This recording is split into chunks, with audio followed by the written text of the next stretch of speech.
क्यों रोती है बालिका?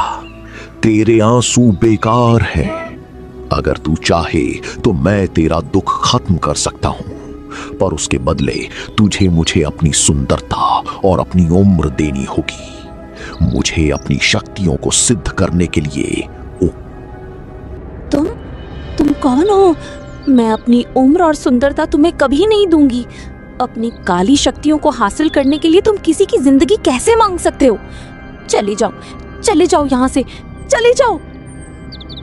इतना अहंकार!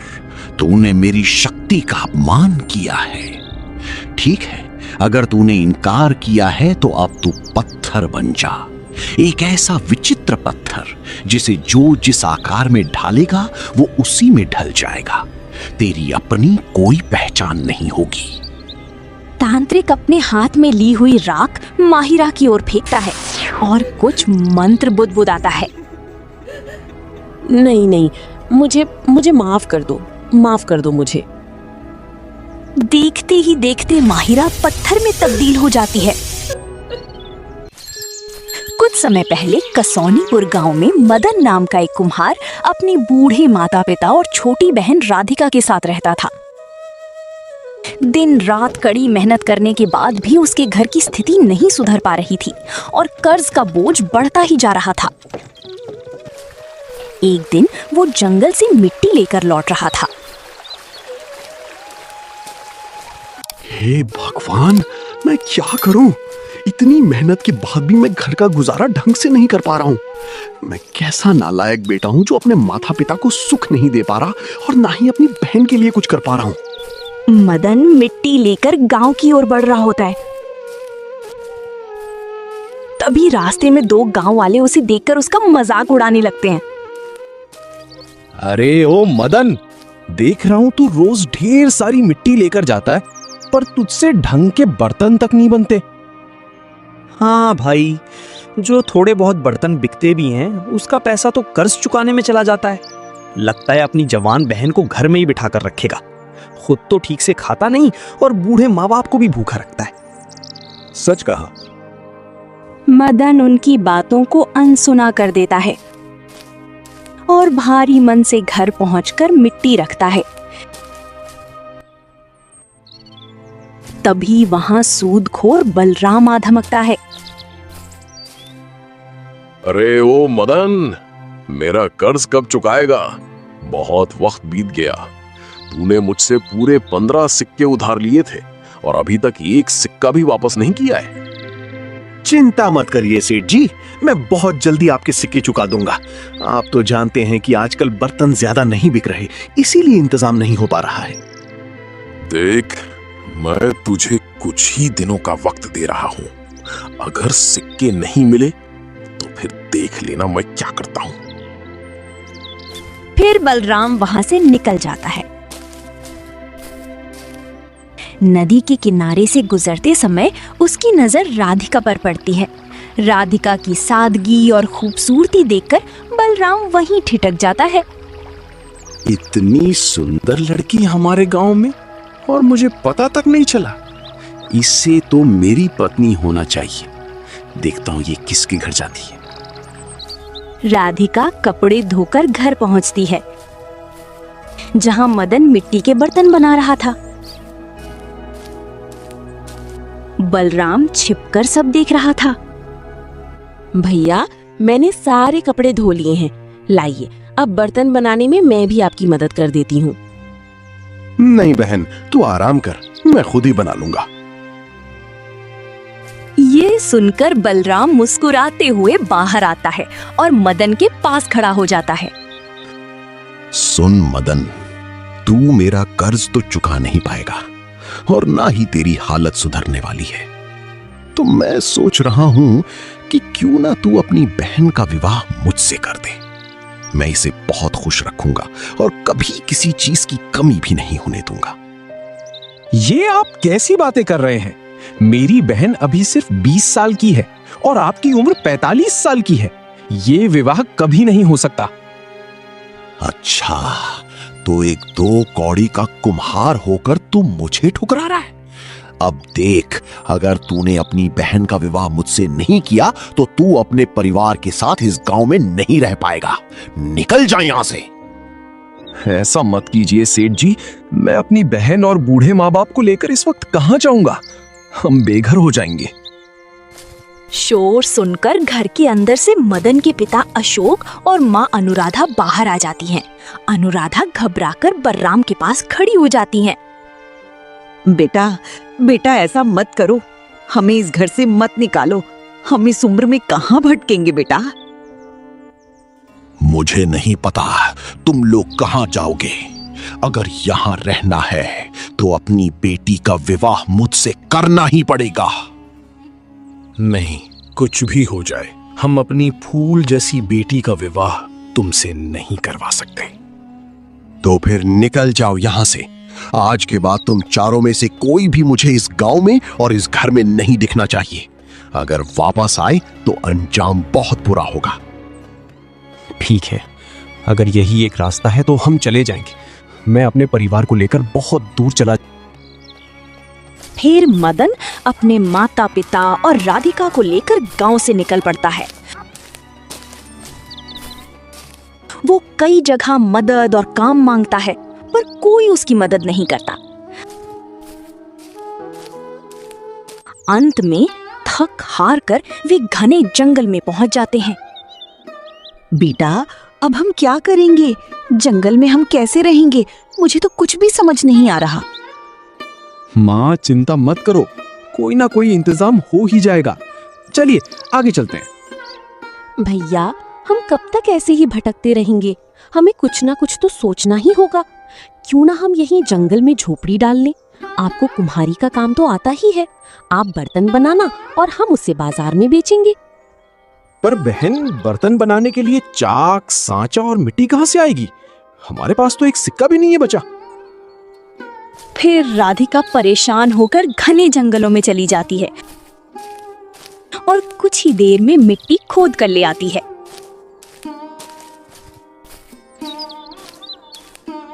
देखिए भैया, मिट्टी का इंतजाम तो मैंने कर दिया है।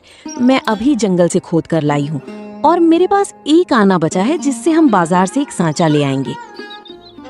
वो सब तो ठीक है राधिका, पर मेरे पास चाक नहीं है। बिना चाक के मिट्टी को आकार कैसे दूंगा? कोई बात नहीं भैया, अभी हम हाथ से ही खिलौने बनाएंगे। जैसे मिट्टी की घरौंदे, हाथी और घोड़े, ये सब कला की चीजें हैं और इनमें चाक की भी जरूरत नहीं पड़ती। मदन मान जाता है और वहीं झोपड़ी बनाकर दोनों भाई बहन पूरी रात जागकर कड़ी मेहनत करते हैं और मिट्टी की सुंदर घोड़े और कई तरह के खिलौने तैयार करते हैं। सुबह होते ही दोनों खिलौने लेकर बाजार पहुंच जाते हैं। मिट्टी के सुंदर खिलौने ले लो, सजावट के लिए मिट्टी के हाथी घोड़े ले लो। वहीं पास में एक कुम्हार दिलीप ये देखकर घबरा जाता है। ये लड़का नया लगता है, पर इसके बनाए खिलौने तो बड़े ही कलात्मक हैं। पर अगर इसने यहाँ इसी तरह अपनी मिट्टी के खिलौने बेचना शुरू कर दिया तो मेरा ये मिट्टी का सामान कोई नहीं लेगा। मुझे इस लड़के को अपने रास्ते से हटाना ही होगा।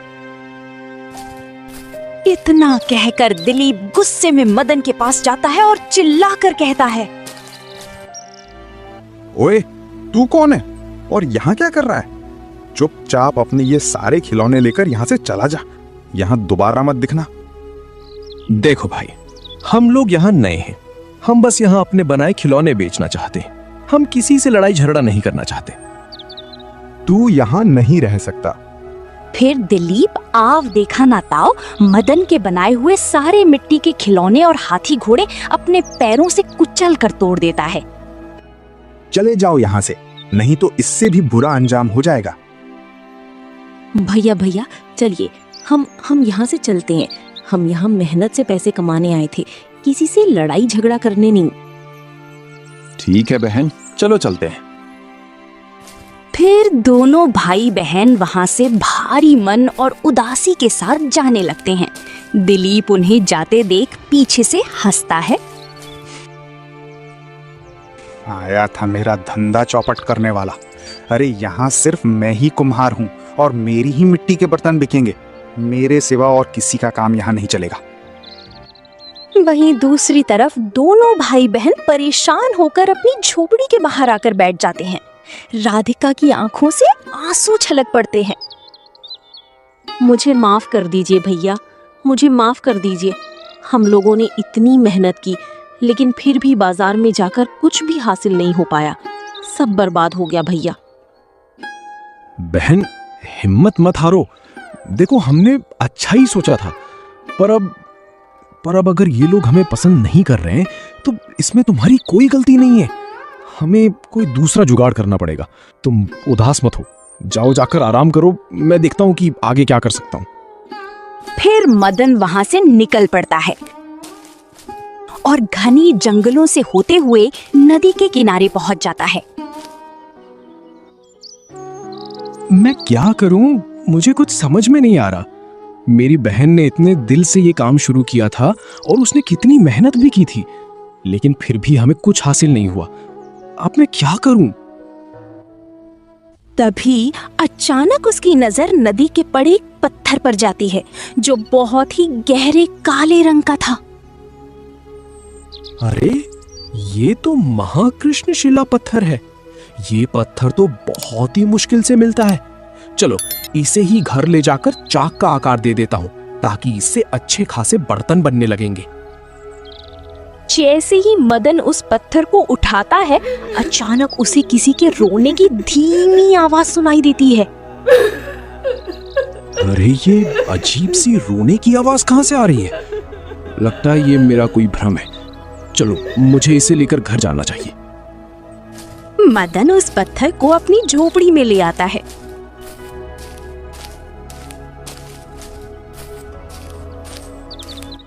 फिर मदन कड़ी मशक्कत के बाद उस पत्थर से एक बहुत ही सुंदर और चिकना चाक बना देता है। तभी राधिका वहां आती है। अरे वाह भैया, ये क्या? आपने तो सच में अद्भुत चौक बना लिया। हाँ बहन, उसने हमारा एक बार मेहनत बर्बाद कर दिया तो क्या हुआ? मेहनत करने वालों की कभी हार नहीं होती। अब जा जल्दी से मिट्टी ले आ, फिर देख हम इस पर और भी सुंदर बर्तन बनाएंगे। ठीक है भैया, मैं अभी जंगल से मिट्टी लेकर आती हूँ। लेकिन राधिका, वैसे माँ और पिता कहाँ गए? भैया, हमारे घर की स्थिति ठीक नहीं थी, इसलिए माँ पिता तीर्थ यात्रा पर चले गए, ताकि भगवान की कृपा से हम दोनों की मुसीबतें दूर हो जाएं। चलो, ये तो अच्छी बात है। इसी बहाने माँ और पिताजी का थोड़ा मन बहल जाएगा। अब तू जल्दी से जा और मिट्टी लेकर आ। फिर राधिका मिट्टी लेकर आती है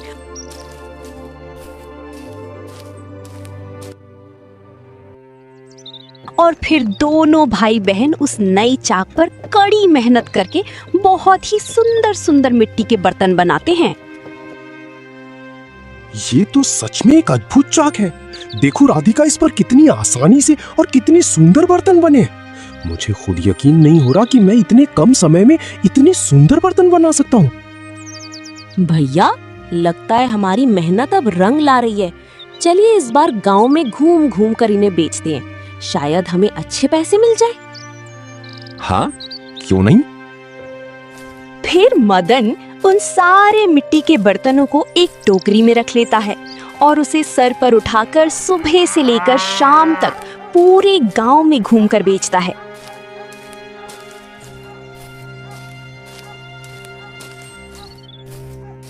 इस बार उसके सारे बर्तन बहुत अच्छे दामों में बिक जाते हैं। शाम को वो बहुत खुश होकर घर लौटता है। क्या हुआ भैया, क्या सारे मिट्टी के बर्तन बिक गए? हाँ राधिका, और गांव वालों ने तो बहुत सारे और मिट्टी के बर्तन मांगे हैं। लगता है हमारे दिन अब बदलने वाले हैं। अब तो हमें कल दुगनी मेहनत करनी पड़ेगी। क्यों नहीं भैया, मैं जरूर मेहनत करूंगी। इसके बाद दोनों भाई बहन फिर से जंगल से मिट्टी लाते हैं और पूरी रात जागकर उस चाक पर बर्तन बनाने लगते हैं। देखते ही देखते उनके बनाए मिट्टी के बर्तन पूरे इलाके में मशहूर हो जाते हैं।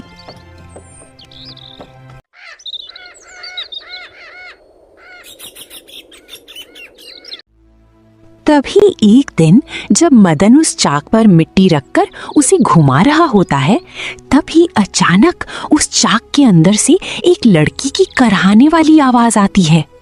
छोड़ दो मुझे, तुम मुझे इस तरह हर वक्त परेशान नहीं कर सकते। मेरा दम घुट रहा है, मुझे आजाद करो मुझे। राधिका, क्या क्या तुमने किसी की आवाज सुनी? ऐसा लग रहा है जैसे कोई हमसे मदद मांग रहा है। नहीं भैया, मैंने तो किसी की आवाज नहीं सुनी, लेकिन हाँ, जब से आपने ये चाक बनाया है तब से ऐसा लगता है जैसे हमारे आसपास कोई है जिसे हम देख नहीं पा रहे, पर वो हमसे मदद की गुहार लगा रहा है। पता नहीं वो क्या है, पता नहीं ये कैसा भ्रम है। खैर, हमें अपने काम पर ध्यान देना चाहिए। मदन काम में लग जाता है और वो दिन भी बीत जाता है।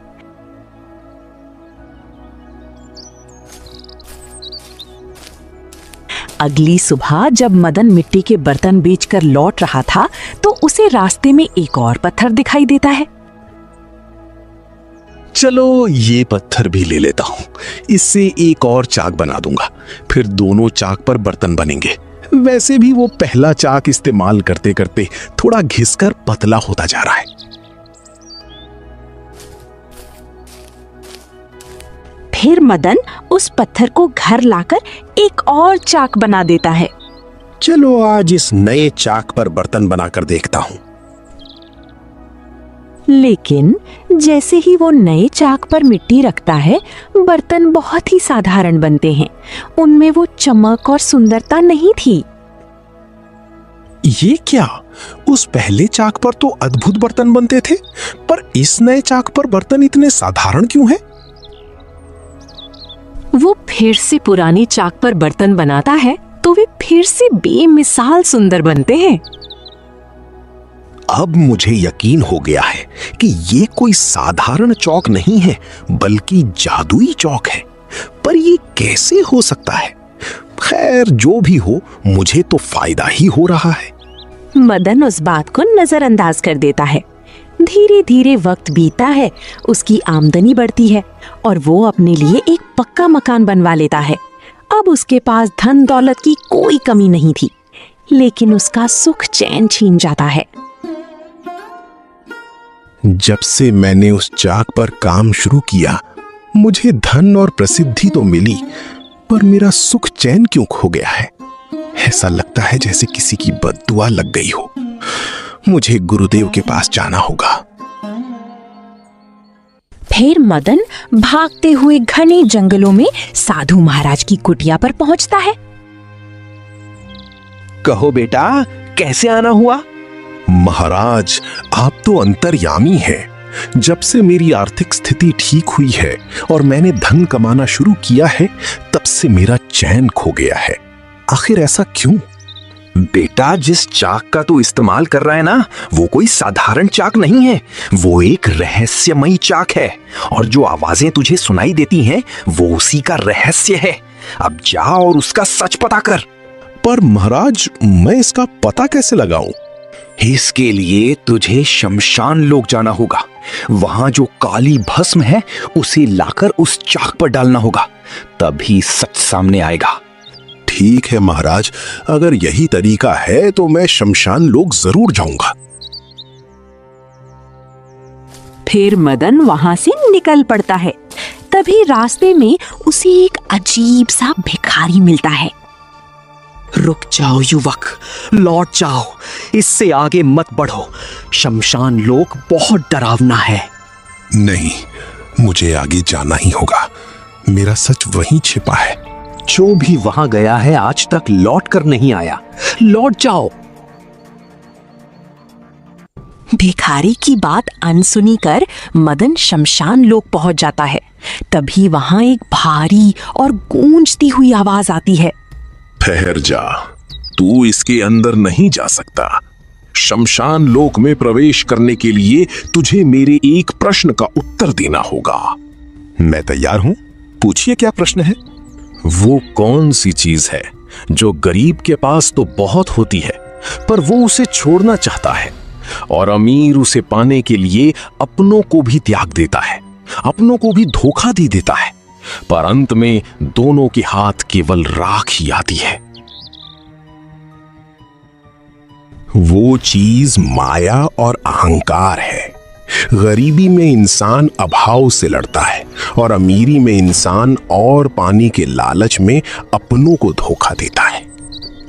पर अंत में शमशान की इस भूमि पर राजा हो या रंक, सबका अस्तित्व केवल राख में ही बदल जाता है। उत्तर सुनते ही एक तेज रोशनी होती है और द्वार खुल जाता है, और मदन जैसे ही शमशान लोक में कदम रखता है और एक मुट्ठी काली भस्म उठा लेता है। मुझे जल्दी से तांत्रिक के आने से पहले यहाँ से निकलना चाहिए। अगर वो आ गया तो पता नहीं मेरे साथ क्या अनर्थ होगा। फिर मदन वहां से तेजी से भाग जाता है और कई घंटों का कठिन सफर तय करके अपने घर पहुंचता है। घर के बाहर उसका वही जादुई चाक रखा होता है। चलो आज तो मैं इस चाक का सारा सच जानकर ही रहूंगा। मदन वो शमशान की भस्म उठाकर उस चाक पर डाल देता है। जैसे ही भस्म चाक को छूती है तभी माहिरा की साफ आवाज आती है।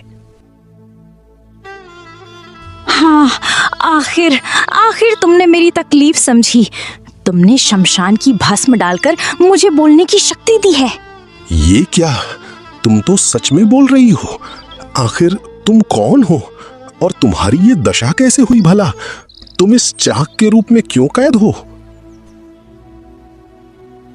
मैं हमेशा से पत्थर नहीं थी, मैं भी एक हंसती खेलती लड़की थी। ये उस समय की बात है जब मैं माधोपुर गांव की मुखिया की इकलौती बेटी हुआ करती थी। माधोपुर नामक गांव में माहिरा नाम की एक बेहद खूबसूरत लड़की रहती थी। वो गांव की मुखिया की लाडली बेटी थी। पूरे गांव में माहिरा की खूबसूरती और उसकी बुद्धि के चर्चे थे, लेकिन माहिरा का दिल रवि नाम के एक साधारण लड़के पर आ गया था। वो उससे बेइंतहा प्रेम करती थी। एक दिन वो रवि से मिलने घने जंगलों की ओर जा रही थी। आज तो मैं रवि से अपने दिल की बात कह ही दूंगी। अब और इंतजार नहीं होता, हम दोनों बहुत जल्दी विवाह कर लेंगे। माहिरा उस स्थान पर पहुंचती है जहां रवि पहले से ही खड़ा उसका इंतजार कर रहा था। देखो रवि, हम साल भर से एक दूसरे से प्रेम करते हैं। अब तुम मुझसे विवाह कर लो, मैं और इंतजार नहीं कर सकती। चिंता मत करो माहिरा, आने वाली द्वादशी के दिन हम दोनों विवाह कर लेंगे। मुझे पता है तुम्हारे पिता मुझे पसंद नहीं करते, लेकिन फिर भी हम उस दिन चुपके से विवाह जरूर करेंगे। हाँ रवि, मैं उस दिन का बेसब्री से इंतजार करूंगी। दोनों प्रेम भरी बातें करते हैं। वहीं दूसरी तरफ दूर झाड़ियों के पीछे छिपा एक तांत्रिक ये सब देख रहा था और कुटिलता से मुस्कुराता है। मुझे अपनी शक्ति बढ़ाने के लिए जिस चीज की जरूरत है वो मुझे मिल गई, लेकिन मुझे इस लड़के के मन की बात जाननी होगी। फिर तांत्रिक अपनी माया से रवि के मन के विचार पढ़ लेता है और जोर जोर से हंसने लगता है। वहीं दूसरी तरफ माहिरा जाने की तैयारी करती है। मुझे चलना चाहिए, बहुत वक्त हो गया है, पिताजी घर पर गुस्सा करेंगे। माहिरा वहां से चली जाती है। उसके जाते ही रवि के चेहरे के भाव बदल जाते हैं और वो अकेले में हंसने लगता है। बस कुछ दिन और है, फिर इससे विवाह करके मैं इसके पिता और मुखिया की सारी धन संपत्ति हड़प लूंगा। इस पागल लड़की को ये नहीं पता कि मैं इससे प्रेम नहीं बल्कि इसके पिता की दौलत के लिए ये नाटक कर रहा हूँ। रवि अभी हंस ही रहा होता है कि अचानक वो तांत्रिक उसके सामने आकर खड़ा हो जाता है। ये क्या आप कौन हैं? और मेरे रास्ते से हट जाइए। मैं तुम्हारे सारे मंसूबे जान गया हूँ। तू इस लड़की से सच्चा प्रेम नहीं करता, तुझे सिर्फ जमीन जायदाद चाहिए, लेकिन उसके बदले तुझे इस लड़की को लाकर मुझे सौंपना होगा। हाँ, ये सच है कि मुझे सिर्फ धन चाहिए, लेकिन क्या गारंटी है कि तुम मुझे धोखा नहीं दोगे? मैं तुझे इतना धन दूंगा कि तुझे कभी किसी चीज की कमी नहीं होगी। बस कल इसे यहाँ लिया। ठीक है, कल मैं इसे इसी जंगल में ले आऊंगा।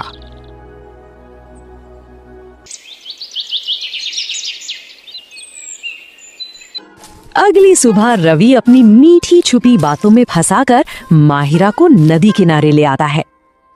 रवि, तुम मुझे यहाँ अचानक इस नदी किनारे क्यों लाए हो?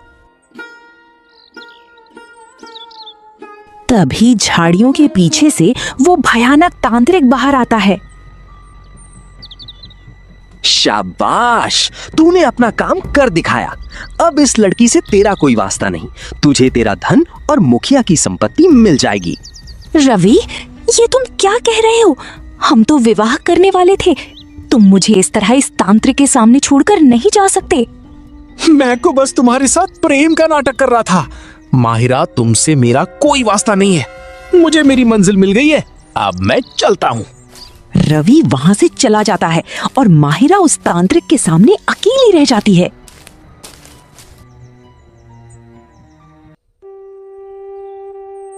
तू क्यों रोती है बालिका? तेरे आंसू बेकार हैं। अगर तू चाहे तो मैं तेरा दुख खत्म कर सकता हूँ, पर उसके बदले तुझे मुझे अपनी सुंदरता और अपनी उम्र देनी होगी, मुझे अपनी शक्तियों को सिद्ध करने के लिए। नहीं, तुम कौन हो? मैं अपनी उम्र और सुंदरता तुम्हें कभी नहीं दूंगी। अपनी काली शक्तियों को हासिल करने के लिए तुम किसी की जिंदगी कैसे मांग सकते हो? चली जाओ यहाँ से, चली जाओ। इतना अहंकार! तूने मेरी शक्ति का अपमान किया है। ठीक है, अगर तूने इनकार किया है तो अब तू पत्थर बन जा। एक ऐसा विचित्र पत्थर जिसे जो जिस आकार में ढालेगा वो उसी में ढल जाएगा। तेरी अपनी कोई पहचान नहीं होगी। तांत्रिक अपने हाथ में ली हुई राख माहिरा की ओर फेंकता है और कुछ मंत्र बुदबुदाता है। नहीं, मुझे माफ कर दो मुझे। देखते ही देखते माहिरा पत्थर में तब्दील हो जाती है। मुझे माफ कर दो माहिरा, मुझे अंदाजा भी नहीं था कि अनजाने में मैं एक बेबस लड़की की तकलीफ का इस्तेमाल कर रहा था। तुम मुझे बताओ, मैं तुम्हें इस श्राप से कैसे आजाद करूं? मैं कुछ भी करने को तैयार हूं। इसके लिए तुम्हें उस तांत्रिक को एक मायावी बोतल में कैद करना होगा। वो जादुई बोतल तुम्हें उसी तांत्रिक की कुटिया में मिलेगी। फिर मदन बिना डरे घने जंगलों की ओर निकल पड़ता है। तभी रास्ते में उसे वही साधु बाबा मिलते हैं। साधु बाबा बिना कुछ कहे मदन को एक पात्र में गंगा जल देते हैं और रहस्यमयी तरीके से ओझल हो जाते हैं। मदन हैरान रह जाता है, पर वो अपनी मंजिल की ओर आगे बढ़ता है। जैसे ही वो तांत्रिक के ठिकाने पर पहुंचता है,